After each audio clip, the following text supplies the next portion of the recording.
श्री राधा वल्लभ श्री हरिवंश श्री राधा श्री राधा। ओम अज्ञानतिम्रान्धस्य ज्ञानाञ्जनशलाकया चक्षुरुन्मीलितं येन तस्मै श्री गुरुवे नमः। हे कृष्ण करुणा सिंधु दीनबंधु जगतपते गोपेश गोपिका कांत राधा कांत नमस्तुते। तप्त कांचन गौरांगी राधे वृंदावनेश्वरी वृषभानुसुते देवी प्रणमामि हरिप्रिये। जय जय राधा वल्लभ श्री हरिवंश। सभी भागवतिक साधनाओं का फल क्या है? सभी साधनाएं जो आप कर रहे हैं, जैसे शास्त्रों का अध्ययन कर रहे हैं, भगवान के नाम का जाप कर रहे हैं, दान कर रहे हैं, धर्म कर रहे हैं, तीर्थ याटन कर रहे हैं, आदि आदि जो अच्छे कर्म कर रहे हैं आप, इन सभी साधनाओं का फल है भगवान के चरणों में प्रीति हो जाना, भगवान में आपका प्रेम का उदय हो जाना। भगवान का प्रेम परम दुर्लभ है। सभी साधनाओं का फल भगवान से प्रीति, भगवान के नाम में प्रीति, यह है। भगवान से जब अति प्रेम हो जाता है तो हमें भगवान के अलावा कुछ दिखता नहीं। इसमें हमको भगवान के नाम में प्रीति हो जाती है, भगवान की प्यारी प्यारी लीलाओं में हमें आनंद प्राप्त होने लगता है। हम भगवान की लीलाओं को सुनने के लिए इतने उत्साहित होते हैं कि हमारा हृदय प्रसन्न हो जाता है कि आज अमुक जगह भागवत कथा, भगवान की लीला, भगवान की बाल लीला सुनने को मिलेगी। चलो चलते हैं, भगवान की दिव्य लीलाओं को सुनते हैं। जब हम भगवान से अति प्रेम कर लेते हैं तो ऐसी भावनाएं जागृत होने लग जाती हैं। भगवान की कथा सुनने में इतनी अधिक प्रीति हो जाती है व्यक्ति में कि वह अपने सभी कार्यों को जल्दी से जल्दी कर लेता है और ठीक समय पर कथा में पहुंच जाता है। आप देखते हैं कथा पंडालों में भगवान की जहां कथा हो रही होती है और एक दिव्य रसिक भगवान के भक्त भगवान की कथा को सुनाते हैं तो ऐसी कथा सुनने के लिए लोग उमड़ जाते हैं और अति प्रसन्न भाव से वो 3-4 घंटे उनके बीत जाते हैं। क्यों? क्योंकि भगवान की कथा, भगवान के नाम, भगवान की लीला में बहुत आनंद है। ये एक आंतरिक आनंद है जो अंदर से महसूस किया जाता है। हमारे शरीर का जो आनंद है, सुख है, वो बहुत क्षणिक सुख है, परंतु हमारे अंदर का जो आंतरिक आनंद है, आत्मा का आनंद है, वह परम आनंद देने वाला है। और इस आनंद को प्राप्त करने के लिए हमें इन्हीं भगवान की कथाओं से प्रेम करना चाहिए, भगवान की दिव्य लीलाओं से प्रेम करना चाहिए, भगवान के नाम से प्रीति करना चाहिए। भगवान की कथा जो सुनते हैं वो भगवान से प्यार करने लगते हैं, क्योंकि ये नाम, कथा, लीला ही भगवान से प्रीति करवाने के लिए आज संत महात्माओं के द्वारा गाए जा रहे हैं। भगवान की लीलाओं का गान किया जा रहा है। आप नहीं समझ रहे हैं सत्संग का अर्थ। सत्संग बहुत दुर्लभ वस्तु है, हर किसी को प्राप्त नहीं होती। देखिए कथा पंडालों में कितने लोग बैठते हैं और उस शहर की जनसंख्या देख लीजिए, लाखों में जनसंख्या होती है और कुछ हजार लोग केवल कथा में सुनने आते हैं, भगवान की कथा सुनने में रुचि पैदा करते हैं। कितने दुर्भाग्य की बात है। पहले तो घर घर में भगवान की पूजा होती थी, भगवान की लीला सुनी जाती थी, गीता, श्रीमद् भागवत, रामचरितमानस आदि शास्त्रों का अध्ययन किया जाता था। परंतु आज कलयुग का प्रभाव ऐसा है और यह मोबाइल देवता जो है इसका प्रभाव ऐसा है कि आज भगवान के नाम में प्रीति क्या, भगवान को कोई पहचानता ही नहीं है। भगवान को व्यापार का केंद्र मान लिया गया है। व्यापार का केंद्र कैसे? कि भगवान से जाकर थोड़ी सी पूजा अर्चना करनी है, थोड़ी सी लड्डू और थोड़े से फूल चढ़ा देना है और भरपूर मांगना है कि भगवान मेरी ये कामना पूरी कर दो। और कामना नहीं पूरी होगी तो भगवान पर दोष दृष्टि करने लग जाओ। तो इस तरह हमें नहीं करना है। अपनी कामनाओं की पूर्ति के लिए भगवान के पास जाने की आवश्यकता नहीं है। भगवान प्रेम समुद्र हैं, भगवान आनंद समुद्र हैं। भगवान के पास जाओगे तो अपने आप प्रेम और आनंद अपने आप उमड़ जाएगा। आपको इन सब वस्तुओं की चाह नहीं करनी है भगवान से, क्योंकि ये सब वस्तुएं कुछ क्षण के लिए ही हैं, शरीर सुख को देती हैं। आपका आंतरिक सुख तो अपने आत्मा का सुख है। अपने आत्मा के कल्याण के लिए आपको कार्य करना चाहिए। इस आत्मा के कल्याण के लिए भगवान के चरणों की शरणागति लेनी चाहिए। भगवान को ही अपना सब कुछ मानना चाहिए। भगवान को ही अपना सर्वस्व दे देना चाहिए। अपना तन मन धन भगवान को ही अर्पित कर देना चाहिए। अपने सभी कर्मों को भी भगवान को अर्पित कर देना चाहिए। इस प्रकार से अपने आप को भगवान को जब आप पूर्ण रूप से अर्पित कर दोगे तो आप भगवान के अनन्य हो जाओगे। ये आश्रय बहुत बड़ी स्थिति है। भगवान ने रामचरितमानस में नवधा भक्ति का वर्णन किया है। नवधा भक्ति में सबसे अंतिम भक्ति आत्मनिवेदन है। आत्मनिवेदन अर्थात अपने आप को भगवान को समर्पित कर देना, भगवान के आश्रित हो जाना। मन क्रम वचन से भगवान के आश्रित। अपना न कोई बल रहे, न कोई किसी का विश्वास रहे, न किसी का भरोसा रहे। बस एक बल, एक विश्वास, एक भरोसा भगवान के चरणों में होना चाहिए। इस तरह हम भगवान के प्रेम को प्राप्त कर सकते हैं। भगवान की प्रेमा भक्ति जब का उदय हो जाता है तो भगवान बहुत कृपा करते हैं। ये कृपा से ही हमारी प्रेमा भक्ति प्राप्त होती है। ये कोई बाजार में मिलने वाली थोड़ी ना साधना है कि आपने किसी से ये प्राप्त कर लिया। प्रेमा भक्ति भगवान की कृपा से, गुरु संत महात्माओं की कृपा से प्राप्त होती है और यह बहुत दुर्लभ है। प्रेमा भक्ति में केवल भगवान से ही प्रेम किया जाता है। भगवान प्रेम के ही अधीन होते हैं।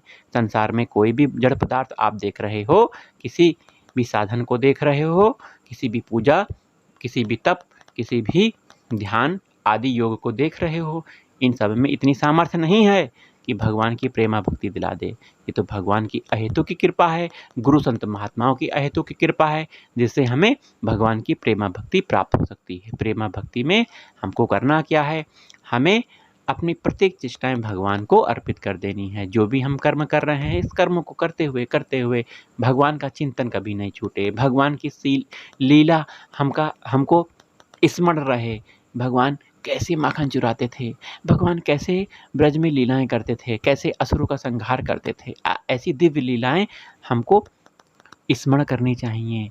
हम तो इसका चिंतन तो करते ही हैं, स्मरण भी करते हैं, सुनते भी हैं। नित्य इसका हमारे मन मस्तिष्क में ठहराव होना चाहिए और इनको सुनने में हमारी बहुत प्रीति हो, अघाए नहीं। मान लीजिए आप 2 रोटी खाते हो तो अघा जाते हो। ऐसा नहीं है कि आपने एक बार कथा सुन ली भगवान की तो आप अघा गए। नहीं, बार बार जब सुनने की इच्छा हो, एक बार सुन क्या करोड़ों बार सुनने के बाद भी आपकी इच्छा का कभी ख़त्म ना हो, तो ऐसी इच्छा तो आपकी करनी चाहिए।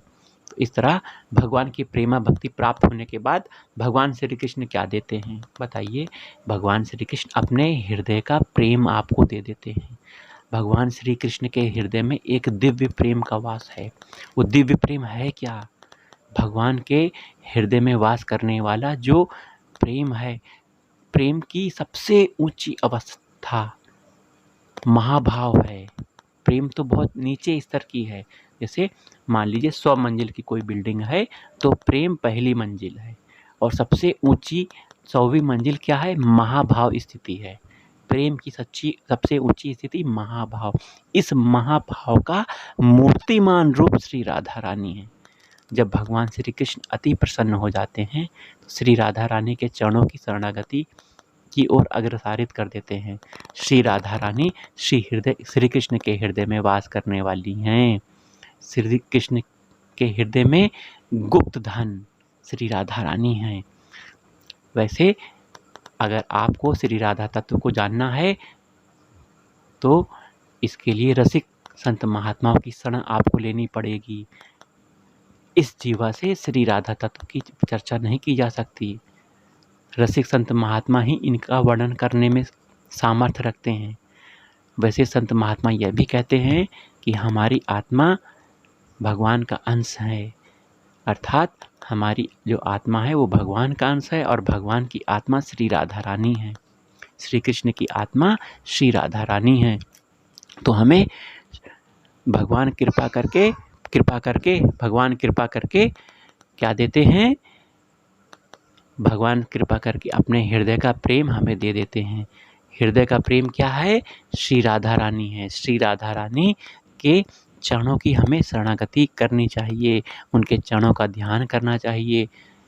जब भगवान की कृपा हो जाती है तो राधा नाम हमारे जीवन में आ जाता है।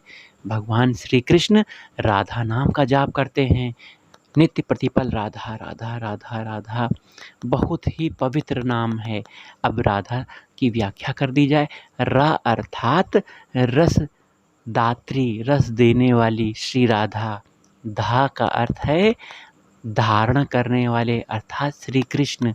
राधा नाम में हमारे युगल जोड़ी का नाम समाहित है। अगर आप राधा नाम ले रहे हो तो राधा और कृष्ण, राधा वल्लभ दोनों समाहित हैं राधा नाम में। इसलिए राधा नाम अपने आप में परिपूर्ण है, परम आनंद देने वाला है, परम कल्याणकारी है। आप समझते नहीं हैं राधा नाम का महत्व। राधा नाम लेने मात्र से भगवान उस व्यक्ति का, जिसने राधा नाम का उच्चारण किया है, उसके रजिस्टर को फाड़ देते हैं। अब ये रजिस्टर क्या है जिसको भगवान श्री कृष्ण ने फाड़ दिया? ये वो रजिस्टर है जिसमें आपके संचित कर्म लिखे गए हैं। पूर्व जन्म में आपने जो भी कर्म करे हैं इस रजिस्टर में लिखा जा रहा है, उसका फल भी आपको भोगना है। लेकिन राधा नाम लेने मात्र से भगवान आपके कर्मों को नहीं देखते, आपके सभी कर्मों को माफ़ कर देते हैं और आगे आने वाले जो भी पाप आप कर रहे हैं वो भी नहीं लिखे जाएंगे, रजिस्टर ही फट गया है। भगवान श्री कृष्ण की इतनी कृपा हो जाती है राधा नाम लेने से। राधा नाम भगवान को बहुत प्रिय है, इसलिए गुप्त धन किसी को नहीं बताते। आप श्रीमद् भागवत महापुराण को पढ़ लीजिए, एक शब्द भी राधा नाम नहीं आया है, लेकिन अप्रत्यक्ष रूप से राधा जी हैं। और वहीं गीता में भी भगवान श्री कृष्ण ने एक बार भी राधा नाम नहीं लिया है। आखिर क्यों नहीं लिया? क्योंकि भगवान के हृदय में वास करने वाला यह गुप्त धन है, विशेष लोगों को ही यह प्राप्त होता है। इसलिए अगर आप विशेष बनना चाहते हो तो भगवान की सेवा करो, भगवान को रो के पुकारो और भगवान से संसार की वस्तु ना मांग कर भगवान से भगवान को ही मांगो, भगवान की सेवा मांगो, भगवान के नाम में प्रीति हो जाए, भगवान की गुण लीला में प्रीति हो जाए। तो इस तरह भगवान जब अति प्रसन्न होंगे तभी राधा नाम और राधा जी की तरफ हमें अग्रसारित कर देंगे। अब जब राधा जी का नाम आपके जीवन में आएगा तो राधा जी की कृपा होगी। राधा जी बहुत दयालु हैं, बहुत दयालु है। आपके पाप को तो देखती ही नहीं है वो, बहुत दयालु, मतलब कितने करोड़ों पाप किए नहीं, कुछ नहीं देखती। श्री कृष्ण भगवान तो कुछ कुछ देख लेते हैं, वो तो कर्म के हिसाब से दंड भी दे देते हैं, लेकिन राधा रानी ऐसा बिल्कुल नहीं करती। परम दयालु हैं राधा रानी, आपके किसी पाप को नहीं देखती, बस यही देखती हैं कि आप श्री कृष्ण से कितना प्रेम करते हो, राधा नाम में कितना प्रीति रखते हो। अगर आप भगवान श्री कृष्ण से बहुत प्रेम करते हो तो राधा रानी आप पर अति प्रसन्न हो जाती हैं। राधा रानी की कृपा से दिव्य रसिक संत महात्मा, कौन से रसिक संत महात्मा? जो वृंदावन का आश्रय लिए हुए हैं, वृंदावन में वास करते हैं और नित्य राधा वल्लभ लाल की जो नित्य लीलाएं वृंदावन में हो रही हैं उनका दर्शन करते हैं, सहचरी स्वरूप को प्राप्त हो गए हैं, गोपी भाव को प्राप्त हो गए हैं। ऐसे रसिक संत महात्मा गुरुजन आपके जीवन में आ जाते हैं। किसकी कृपा से? श्री राधा रानी की कृपा से। जब ऐसे रसिक संत महात्मा आ जाते हैं तो हमें युगल सरकार की सेवा का अधिकार प्राप्त होने लग जाता है। कैसे? ये संत रसिक संत महात्मा हमको वह विधि बताते हैं, वह मार्ग बताते हैं, जिससे हम श्री राधा वल्लभ लाल की नित्य अष्टयाम सेवा कर सकें, सहचरी स्वरूप को प्राप्त हो सकें। वह दिव्य मंत्र, दिव्य नाम, दिव्य सेवा हमें प्रदान की जाती है। हम धन्य हो जाते हैं। जीवन का परम धन, परम लाभ श्री राधा कृष्ण के युगल चरण ही हैं। एकमात्र आश्रय श्री राधा कृष्ण के युगल चरण ही हैं। जो व्यक्ति भगवान की इस दिव्य लीला पद को प्राप्त करना चाहता है, सहचरी स्वरूप को प्राप्त होना चाहता है, वह वृंदावन का वास स्वीकार करे। वृंदावन का वास नहीं स्वीकार कर पा रहा है तो वृंदावन का मन से आश्रय ले, मन से वृंदावन का विचरण करे, वृंदावन की रज का सेवन करे, वृंदावन की रज को अपने शरीर में धारण करे। वहीं राधा नाम में प्रीति हो, राधा वल्लभ लाल में प्रीति हो, राधा वल्लभ लाल के नाम में प्रीति हो, राधा वल्लभ श्री हरिवंश महाप्रभु जी में प्रीति हो, श्री हरिवंश नाम में प्रीति हो। तो ऐसी प्रीति अगर हो गई, ऐसा आश्रय हो गया, तो हमारा जीवन धन्य है। ऐसे रसिक संत महात्माओं के दर्शन मात्र से हमारा परम कल्याण होता है। श्री राधा वल्लभ लाल से यही प्रार्थना करनी चाहिए कि ऐसे दिव्य संत महात्मा जो कि आपके ही स्वरूप हैं, आप ही हो इन संत महात्माओं के हृदय में, आप ही जो बोलना चाहते हो इन संत महात्माओं के मुख से बोलते हो, प्रभु हमें भी स्वीकार करो। ऐसे हमें प्रार्थना करनी चाहिए। चलिए आज के दिव्य सत्संग के बाद श्री राधा नाम कीर्तन। जय जय श्यामा जय जय श्याम, जय जय श्री वृंदावन धाम। जय जय श्यामा जय जय श्याम, जय जय श्री वृंदावन धाम। मेरी श्यामा मेरो श्याम, मेरी श्यामा मेरो श्याम, मेरो श्री वृंदावन धाम।